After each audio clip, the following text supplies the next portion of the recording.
നിങ്ങളുടെ favourite shows ഇനി ഒരിക്കലും മിസ്സാവില്ല. ഇപ്പോൾ C5 കാണും നിങ്ങളുടെ ഫേവറേറ്റ് ഷോ തികച്ചും സൗജന്യമായി.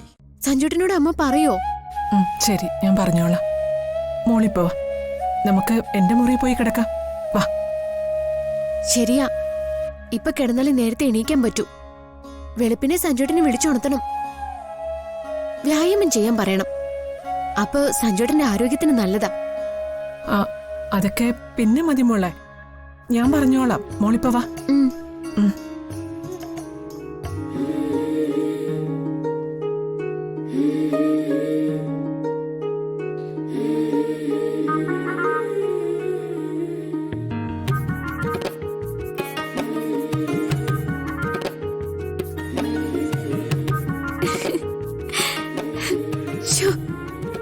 ഞാനിനി എങ്ങനെ സഞ്ജുട്ടന്റെ മുഖത്ത് നോക്കും?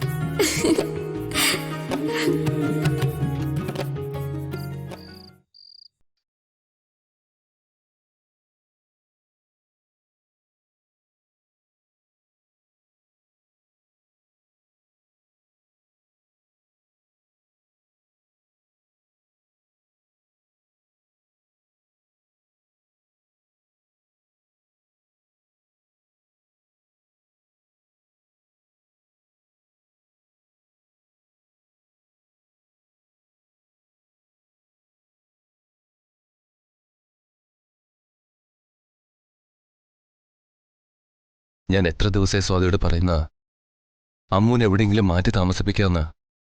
പക്ഷേ നീയല്ലതൊന്നും കേൾക്കാത്ത.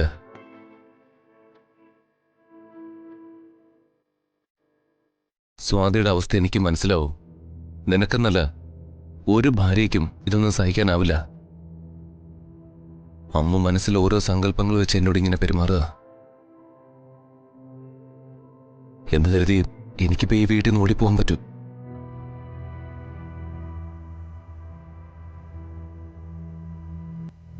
അമ്മ ഒരിക്കലും ഇങ്ങനെ ആയിരുന്നില്ലല്ലോ. നമുക്ക് അവളോട് ക്ഷമിക്കാനല്ലേ പറ്റൂ.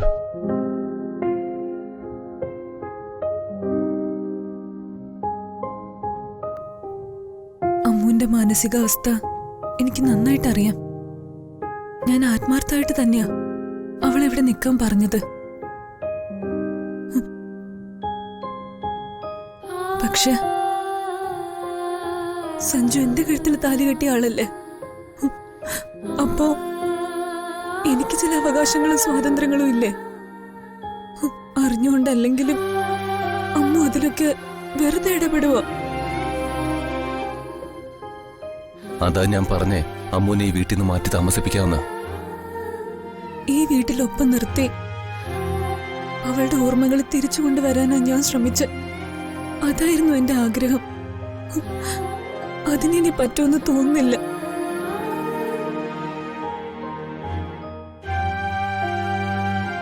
മറ്റെവിടെയും വേണ്ട, മൂസിന്റെ മനയിലേക്ക് തന്നെ നമുക്ക് അവളെ കൊണ്ടുപോവാം. അമ്മുവിന്റെ ഓർമ്മകൾ ഉണർത്താൻ പാകത്തിനുള്ള ഒരുപാട് കാര്യങ്ങൾ അവിടെ ഉണ്ട്. അത് തന്നെ ഇനി നല്ലതെന്ന് തോന്നുന്നു. സമ്മതിച്ചല്ലോ, താനിത് സമ്മതിച്ചല്ലോ. എനിക്കത് മതി. ഇപ്പോഴെനിക്ക് ആശ്വാസമായത്. അമ്മ ഓർമ്മയില്ലാതെ എന്നോടിങ്ങനെ സ്വന്തം ഭാര്യയെ പോലെ പെരുമാറുന്നതേ എനിക്ക് വല്ലാതെ ഇറിറ്റേഷൻ ഉണ്ടാക്കുന്നുണ്ട്. നമ്മളവളെ ഉപേക്ഷിക്കൊന്നുമല്ലല്ലോ, രക്ഷപ്പെടുത്താനല്ലേ, ഓർമ്മയിലേക്ക് തിരിച്ചു കൊണ്ടുവരാനല്ലേ മനയിലേക്ക് കൊണ്ടുപോകുന്ന. അപ്പോ വിഷമത്തിന്റെ ഒരു ആവശ്യമില്ല. അപ്പോ ഇനി സമയം കളയണ്ട. സ്വാതി ഇപ്പൊ തന്നെ ചെന്ന് അവളോട് സംസാരിക്കേ. എങ്ങനെയും പറഞ്ഞ് സമ്മതിപ്പിക്കണം. വേഗം ചെല്ല. ഞാൻ പറഞ്ഞ അമ്മ സമ്മതിക്കുമെന്ന് അറിയില്ല. അയ്യോ, എന്ന് പറഞ്ഞ ഒക്കില്ല. എങ്ങനെ അവളെ കൊണ്ട് സമ്മതിപ്പിക്കണം? സമ്മതിപ്പിച്ചേ പറ്റൂ. ചെല്ല്. സ്വാതി ചെല്ല്. അവളിതേ അപ്പുറത്ത് നിൽപ്പുണ്ട്. ചെന്ന് സംസാരിക്കേ. ചെല്ല് ചെല്ല്.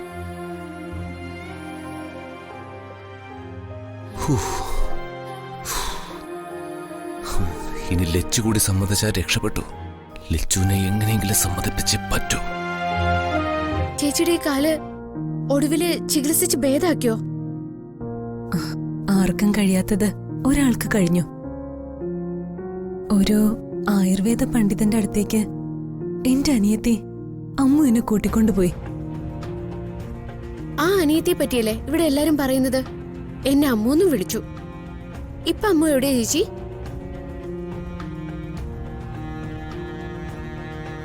അവൾ എന്നിൽ നിന്ന് ഒരുപാട് ദൂരത്താ.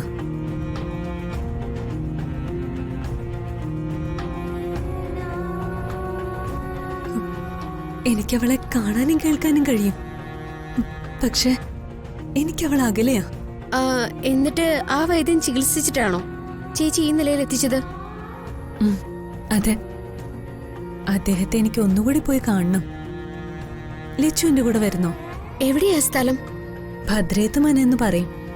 ഭദ്രമൂസ് എന്ന അദ്ദേഹത്തിന്റെ പേര്. ഭദ്രേത്ത് മനയോ? ഞാൻ ഒരുപാട് കേട്ടിട്ടുണ്ട്. മൂസ് തിരുമേനെ പറ്റിയും കേട്ടറിവുണ്ട്. പെരുവണ്ണാപുരം പുഴയ്ക്ക് അപ്പുറത്താ ആ മന. ലച്ചു അവിടെ പോയിട്ടുണ്ടോ? പോയിട്ടില്ല. സിദ്ധിമുത്തിയും മുത്തശ്ശിയും പറഞ്ഞ അറിവാ. പിന്നെ ഞാൻ ഇക്കാര്യം സഞ്ജുവിനോട് പറഞ്ഞു. സഞ്ജു നാളെ ഫ്രീയാ, കൂടെ വരാന്ന് സമ്മതിച്ചിട്ടുണ്ട്. സഞ്ജുട്ടൻ കൂടെ വരെങ്കിൽ പിന്നെ ഞാൻ എന്തിനാ മടിക്കുന്നേ? നമുക്ക് ഒരുമിച്ച് പോവാം. എന്റെ നാട്ടിലേക്ക് പോവാൻ ഞാനും ആഗ്രഹിച്ചതല്ലേ. നമുക്ക് എന്റെ വീട്ടിലും പോണം. അതിനെന്താ, ഞാൻ സഞ്ജുവിനോട് സംസാരിച്ച് പോകുന്ന സമയം ഒന്ന് ഫിക്സ് ചെയ്യാം. ശരി, എന്നാ പിന്നെ ലച്ചുവിന്റെ ജോലി നടക്കട്ടെ. ശരി ചേച്ചി.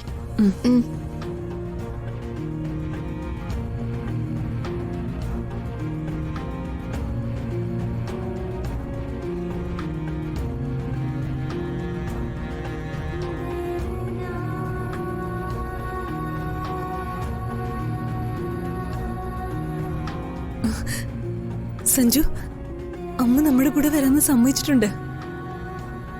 ആ മനയെക്കുറിച്ച് അവള് കേട്ടിട്ടുണ്ട്. ഈ യാത്ര ഗുണം ചെയ്യുമെന്ന് എന്റെ മനസ്സ് പറയുന്നു. അവള് അവളുടെ വീട്ടിൽ പോകാനുള്ള ആഗ്രഹം പ്രകടിപ്പിച്ചിട്ടുണ്ട്. അതിന് അവിടെ ആരാ ഉള്ളത്? അവരെല്ലാം സ്ഥലം വിട്ടു പോയതല്ലേ. നമുക്ക് മനയിൽ പോയാ മതി. അവൾക്ക് അവ്യക്തമായിട്ടെങ്കിലും പഴയ കാലം ഓർക്കാൻ കഴിഞ്ഞ പിന്നെ ഞാൻ മടിക്കില്ല. നമ്മുടെ വിവാഹ ആൽബവും ഫോട്ടോസും എല്ലാം അവളെ കാണിക്കും. അമ്മ ഓർമ്മയിലേക്ക് മടങ്ങി വരാതെ അവളിവിടെ ഉണ്ടായിരുന്നതിന്റെ തെളിവുകളൊന്നും കാണിക്കരുതെന്നാ ഡോക്ടർ സ്ട്രിക്റ്റ് ആയിട്ട് പറഞ്ഞത്. അത് ഒരേ സമയം ഡ്യുവൽ പേഴ്സണാലിറ്റി ഉണ്ടാക്കൂത്രേ. മനസ്സിന്റെ താളം തെറ്റാൻ വരെ അത് കാരണമാവുമെന്ന് ഡോക്ടർ മുന്നറിയിപ്പ് തന്നിട്ടുണ്ട്. അവൾ ഓർമ്മയിലേക്ക് സ്വയം തിരിച്ചു വരട്ടെ.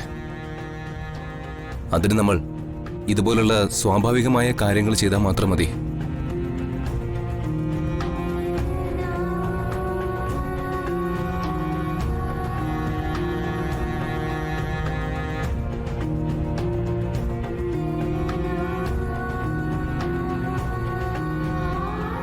ഡൗൺലോഡ് ചെയ്യൂ C5 ആപ്പ്. കാണൂ എല്ലാ എപ്പിസോഡുകളും സൗജന്യമായി.